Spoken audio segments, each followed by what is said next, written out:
The Denver Broncos are set to take on the Las Vegas Raiders in Week 12 of the 2024 NFL season. The Broncos are looking to do something that they have not done since 2014, and that is get a season sweep over the Raiders. The Broncos are looking to win for the first time on the road against the Raiders since 2015, the Super Bowl 50 season. Peyton Manning was the last Broncos quarterback to win a game on the road against the Raiders. The Broncos are 0-4 in Allegiant Stadium. That is something that they are looking to change in this game. Since the last time these two teams met in Week 5, where the Broncos won 34-18, both of these teams have really gone in opposite directions. The Broncos have won 4 of their last 7 games. They really should have won 5 if it weren't for that blocked field goal in Kansas City. The Raiders, meanwhile, have gone on a 6-game losing streak, starting with that game in Denver in Week 5. They're coming off of yet another tough loss last week, and the Raiders are entrenching themselves as contenders for the number 1 overall pick, while the Broncos are entrenching themselves as heavy playoff contenders. The Broncos have been feasting on bad football teams this entire season, and the Raiders definitely fall into the category of a bad football team.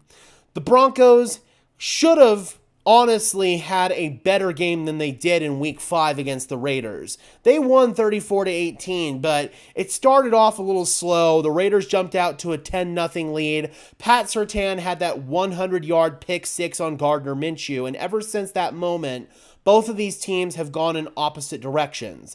Denver's looking for a more clean outing in this game, a more dominant 4-quarter game, just like their matchup last week against Atlanta where they dominated for all 4 quarters. That amounted to a 38-6 victory. And Denver now is looking to extend their win total to 7 games on the year, and they are trying to get themselves further and further entrenched into that 7th seed. Before we preview this game, which I feel like is definitely a winnable game for the Denver Broncos, let's go ahead and take a look at the injury reports here for both of these teams. And things are not getting any easier right now for the Las Vegas Raiders as they continue to deal with injuries. They've been beat up for a good chunk of the season. They've got 2 starters listed as out for this game. They've also got 1 starter and 1 key rotational player listed as doubtful. Cornerback Jacorian Bennett, one of their starting boundary corners, along with nickelback Nate Hobbs, their best defensive back overall, in my opinion. Those guys are both listed as out for this game. And then their top 2 running backs, starter Alexander Madison and key rotational guy Zamir White, both of those guys listed as doubtful. Strongly doubt we are going to see either one of them in this game. So the Raiders are going to be depending on a running back by committee consisting of Amir Abdullah, Dylan Laube, the rookie, and then they elevated Sasir McCormick from the practice squad. Definitely a rough list of injuries right there for the Raiders. Additionally, they've got 4 players listed as questionable. 3rd string tight end Harrison Bryant. Their starting center Andre James, but I think James will probably play. Their other starting boundary corner Jack Jones. That would be a huge loss for them if he can't go. And then backup offensive lineman Cody Whitehair is also listed as questionable for this game. For the Broncos, Josh Reynolds, he's still listed as out as he recovers from his hand injury and his traumatic event that he went through a few weeks ago. I'm hoping that we see Josh Reynolds soon. I don't know what's delaying it at this point. It's definitely starting to get a little concerning right now with Josh Reynolds. Additionally, Drew Sanders, he's listed as out for yet another week as he comes off of his torn Achilles. The Broncos have 1 more week to decide if they want to activate him off of injured reserve or leave him there for the rest of the year. I don't know, man. They decided to leave Delarian Turner-Yell on PUP for the remainder of the year. They might do the same thing here with Drew Sanders. We'll see what happens. This would be huge if he can't go. Zach Allen is listed as questionable for this game with a heel injury. He has been a one-man wrecking crew on the Broncos defensive line. If he can't go, that would be massive. Things are hopefully trending towards him playing. Looking at the Broncos practice squad elevations, they brought up Zach Cunningham and backup offensive lineman Nick Gargiulo. So that would lean towards probably having Zach Allen, but still, man, that would be huge if he is unable to go. The Raiders, meanwhile, with their injuries in the secondary, elevated cornerback Caillou Blue Kelly from the practice squad, and with their injuries at running back, elevated Sincere McCormick. Let's go ahead and jump into this Raiders roster here, courtesy of Ourlads, one of my favorite websites out there. Let's go ahead and preview this coaching staff real quick here, and there's already been some turmoil on this unit as Antonio Pierce is going through his second offensive coordinator in his first year as head coach. Scott Turner took over as interim offensive coordinator after the firing of Luke Getsy. Turner was the former offensive coordinator for the Washington Commanders. He is the son of former NFL head coach Norv Turner, who was actually hired onto an assistant role with the Raiders. So, really interesting offensive paradigm right now going on in Las Vegas. Antonio Pierce, after taking over as the interim head coach when Josh McDaniels was fired last year, he got the full-time gig and really shouldn't have gotten that job, in my opinion. He is in way over his head as a full-time head coach. His selection of coordinators has been subpar, to say the least. He ended up hiring Luke Getsy, firing him midway through the year. Retaining Patrick Graham, that was a good move, but that was a no-brainer. I swear to God, a monkey could have made that move. That was such a no-brainer. And then retaining Tom McMahon, who Broncos country knows very well, as their special teams coordinator, that's yet another questionable and borderline stupid move by Antonio Pierce. So the Raiders might be looking to clean house once again here in terms of coaching staff. Retaining Antonio Pierce looks to have been a huge mistake. You could argue that they should have retained Rich Bisaccia, their first interim head coach, after they fired John Gruden. Bisaccia showed a lot more, especially in terms of overall football awareness, than Antonio Pierce ever has. But players went to Mark Davis and lobbied to keep Antonio Pierce. Davis listened, and he might be looking at making another move after this has just gone completely awry. We'll see what happens. We'll go ahead and preview this roster now. It all starts off with Gardner Minshew, of course, at quarterback. And Minshew has been one of the worst starting quarterbacks in the NFL. He's probably the worst quarterback that's still starting for their team.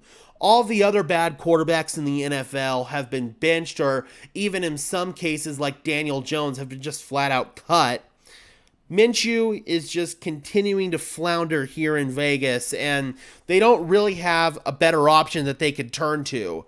You're not going to convince me that Desmond Ridder is going to give this offense a higher upside than Gardner Minshew. The future quarterback of this team very evidently is not on the roster.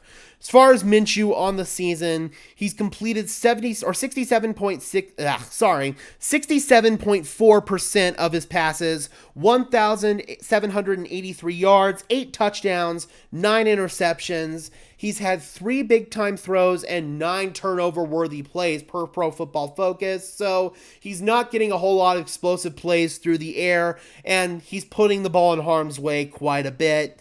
6.3 average depth of target, which is towards the bottom of the NFL. He's throwing the ball short. He's dinking and dunking his way down the field.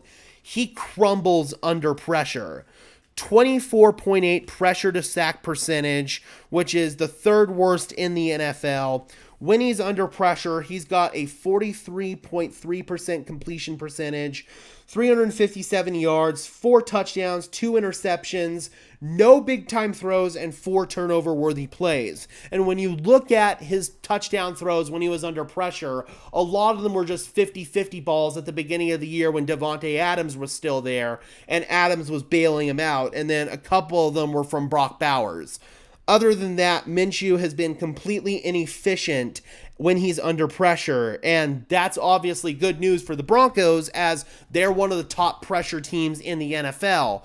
They live in man coverage, they live by pressure, and that is very good news that they are facing off against a quarterback who crumbles under pressure. The Broncos lit up Minshew in that first matchup in Week 5 in Denver, and he ended up crumbling so bad that he got benched for Aiden O'Connell. They're hoping that it'll be a similar matchup here in this game. Minshew is 31 out of 34 eligible quarterbacks in EPA per play.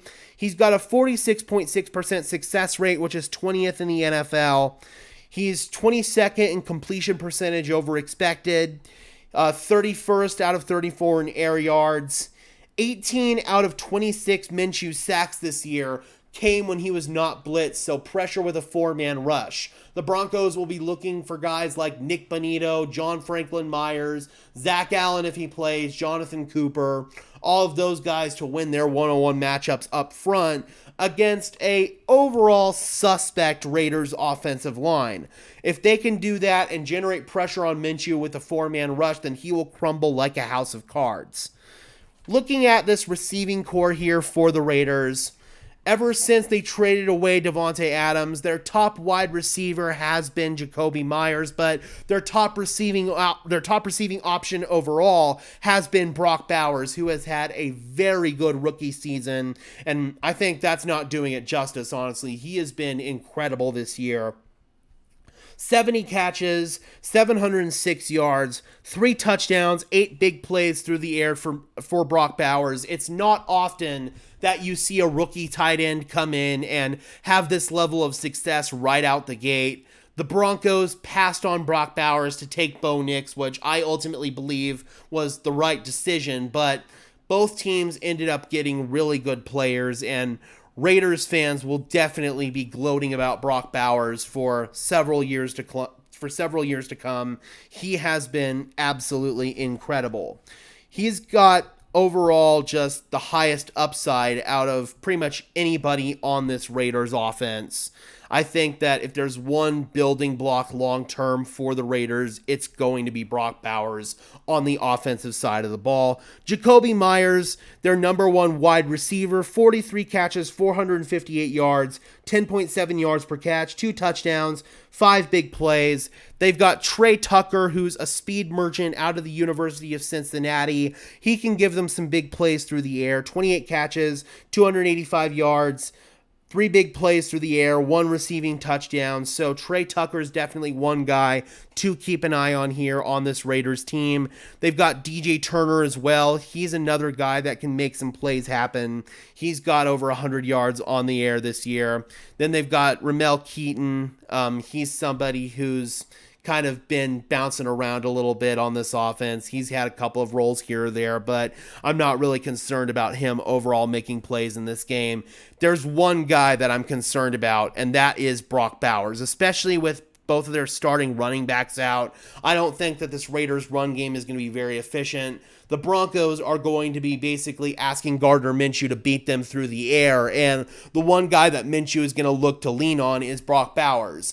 Bowers had that big touchdown in week 5 against the Broncos on the Raiders' first offensive drive. So honestly, I feel like Brock Bowers is the one guy that gives you the most trouble here, and I would put Pat Surtain on Brock Bowers whenever he doesn't line up in line as a tight end. I would put Surtain outside wherever Bowers goes, and whenever Bowers lines up in line as a tight end, double team him at all times. You've got to be aware of Brock Bowers at all times. You've got to keep an eye on 89 on every single play. If not, then this Raiders passing attack is going to be able to get something going. As far as their offensive line is concerned, we've talked about they've kind of been up and down throughout the course of this season. Colton Miller, their left tackle, he is the stalwart on that unit. He has consistently been one of the top left tackles in the NFL. Not a whole lot of concerns with him. Jordan Meredith at left guard, it's kind of been a revolving door at that left guard position. They've tried Jackson Powers-Johnson there. They've tried Cody Whitehair there. He's been injured. Now they've got Meredith in there starting. Andre James, if he's unable to go in this one, he's listed as questionable. Jackson Powers-Johnson probably will slip in there. Their rookie second-round pick out of Oregon. Dylan Parham at right guard, he hasn't been too bad. Right tackle's been interesting. They've now got DJ Glaze, their rookie third-round pick out of Maryland, starting. He's been overall decent for them. Decent enough that Thayer Munford has headed to the bench. Munford has been their starter for the last couple of years there at right tackle. So the Raiders think that they've got a higher upside long-term with DJ Glaze, and that is why he is starting in place of Thayer Munford. I do think that that is a matchup the Broncos could look to exploit. Anytime you've got a rookie tackle in the NFL, that's always something that you're going to keep an eye on as an opposing defense. Speaking of defense, let's go ahead and talk about this Raiders defense here. And they're not too bad overall against the run. They're kind of middle of the pack against the run, but their pass defense is certainly below average. Although their volume yardage isn't too bad, they've given up the 8th most pass yards in the NFL. Their completion percentage allowed is 27th in the NFL at 68.7. Their yards per attempt is towards the bottom of the NFL at 6.9 yards per attempt allowed. 18 passing touchdowns allowed, which is 26th. 5 interceptions, which is bottom third in the NFL. 20-plus pass yard plays allowed, which is second. So they don't give up, again, a lot of volume chunk yardage, but they kind of get beat up with dink and dunk offenses. Bo Nix could look to do anything that he wants in the short to intermediate areas of the field. Their run defense, again, isn't too bad. 1,251 rush yards allowed, which is 14th. 4.4 yards per carry allowed, middle of the pack. 11 rush touchdowns allowed, which is slightly above average. 61 rush first downs allowed, which is top 10. 40.2% rush success rate allowed, which is 19th. And then there's 17th in rush EPA per play allowed. So, again, man, if you're going to attack this Raiders defense, especially with their beat-up secondary, you're going to want to do it through the air. Bo Nix had a very efficient passing game in the game against the Atlanta Falcons. I expect another efficient passing game in this one. Just briefly going over the personnel here for the Raiders on defense. You've got to keep an eye on Max Crosby at all times. He's got 6.5 sacks on the year. Easily the top defender for this Raiders team. Broncos country knows good and well what Max Crosby can do. Even when he was beat up in the Week 5 game in Denver, he still got a couple of sacks on Bo Nix. He is an absolute dog. So I have it in my notes. Keep an eye on Crosby every single play. If you have to double team him, if you have to chip him, do whatever you have to do to neutralize Crosby. And even when you do that, he's still going to probably get a sack or two because that's how dominant of a player Max Crosby is. He is an animal. This interior defensive line for the Raiders has definitely struggled this year in the absence of Christian Wilkins, their big-ticket free agent signee, who has been out since the Denver game in Week 5 with a Jones fracture. I don't know if and when Wilkins is going to be back this year. We'll keep an eye on that, but he's definitely not going to play in this game as he remains on injured reserve. We'll see if somebody like Adam Butler, who actually has been decent as a rotational player for them, John Jenkins, Matthew Butler, and we'll see if maybe one of these other guys, Jonah Laulu, and then Zach Carter, maybe one of those guys could step up as well. Tyree Wilson, their former first-round pick from last year, he's got a couple of sacks this year, but I don't think he's lived up to expectations for this team so far. Divine Diablo, he's really solid. I actually really like him as their weak side linebacker. Bobby Spillane as the Mike. He leads the Raiders team in tackles with 97. He was a big ticket free agent signee a couple of years ago from the Pittsburgh Steelers, and he has definitely lived up to his potential ever since he signed with the Raiders. I also like Tommy Eichenberg, their backup linebacker, and Amari Burney out of Florida as well. Kanaima Uga at one point played for the Denver Broncos. With the Raiders' injuries in the secondary, Jack Jones, I imagine he's probably going to play. He's listed as questionable. He's the guy in the secondary that I would be worried least about missing time if I were a Raiders fan. But Jacorian Bennett and Nate Hobbs, they're both listed as out. So Decamarion Richardson's probably going to step in on the boundary, and then Darnay Holmes is going to step in at nickel. Those are all matchups that the Denver Broncos could look to exploit. They faced a beat-up secondary last week against the Atlanta Falcons, and now they're facing a beat-up secondary this week once again against the Raiders. That spells good news for Bo Nix and this Broncos passing attack to have yet another efficient day. Just talking over special teams real quick here. Jacob Bobenmoyer, the former Broncos long snapper, going against his former team, followed Tom McMahon out there to Vegas a couple of years ago. And then they've got one of the best kicker-punter duos in the NFL in Daniel Carlson, the native of Colorado Springs, and A.J. Cole. So that's probably the best overall unit for this Raiders team right now, is their special teams unit. Let's go ahead and go over some of the top keys to victory here for the Denver Broncos in this game. On paper, this could be a trap game for this Broncos team. The Broncos haven't won on the road against the Raiders since 2015. They haven't swept the Raiders since 2014. The Raiders jumped out to a strong start in their last matchup against Denver. Last time that the Raiders won a game was the game before that Denver game. They're trying to finally get a win. They're trying to get their third win on the year. The Raiders could be looking to try to upset the Broncos in this game, so you can't fall into that trap if you are the Denver Broncos. And in order to not fall into that trap, you've got to keep letting Bo Nix throw the ball. Take advantage of this Raiders beat-up secondary that honestly isn't even very good when they're healthy. So keep letting Bo Nix throw the ball. Let him sling the rock. I think that we're going to see another efficient passing day from Bo Nix. There are going to be favorable matchups there, especially with a lot of backup players in that secondary. For the Raiders' run game, you've got to shut them down. You've got to shut down Amir Abdullah and Dylan Laube. You've got to make them one-dimensional. You've got to make Gardner Minshew beat you through the air. He's not been able to do that pretty much all season long, so you've got to put this game on Gardner Minshew's shoulders. He'll probably crumble and make a mistake at some point. That's what the Broncos are hoping. He crumbled in that first matchup against Denver with that 100-yard pick six. He got benched in that game. The Broncos are hoping that he has a similar screw-up in this game. Dial up the pressure on Minshew early and often. That will make him more prone to those mistakes. If you're the Broncos, you can't start off slow in this game like you did in the previous matchup against Vegas. You got lucky that you were able to dig yourself out of the mud. I don't think it's going to be as easy in this matchup. So no turnovers, especially early on. No stupid penalties, especially of the pre-snap variety. No false starts. Don't jump off sides. No stupid, unnecessary holding penalties. Just got to eliminate that stuff if you're going to be taken seriously as a playoff team. You can't shoot yourself in the foot if you're going to have any hope of beating your opponent.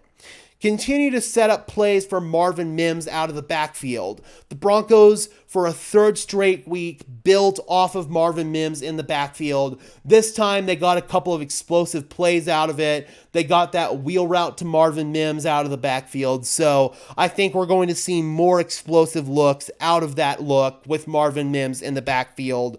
I think that was a really smart move by Sean Payton, making that decision to essentially turn Marvin Mims into your Deebo Samuel type player.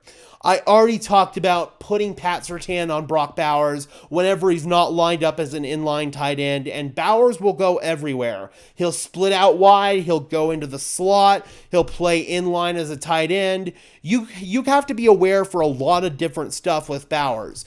Anytime he is out wide as a receiver, I want Pat Surtain on him. If he's in line, I want to keep two guys on him, basically bracket him. The Broncos had that game plan. It was basically two guys on the tight end and then man coverage underneath. That was their game plan to beat the Chiefs last year, and I thought that it worked really well. This time, I think they're going to use a similar game plan against the Raiders, where they've got their big threat as the tight end. It was Travis Kelce for the Chiefs. It's Brock Bowers for the Raiders in this game, and they don't really have much else outside of that. So I think that is overall going to be the defensive game plan for the Denver Broncos.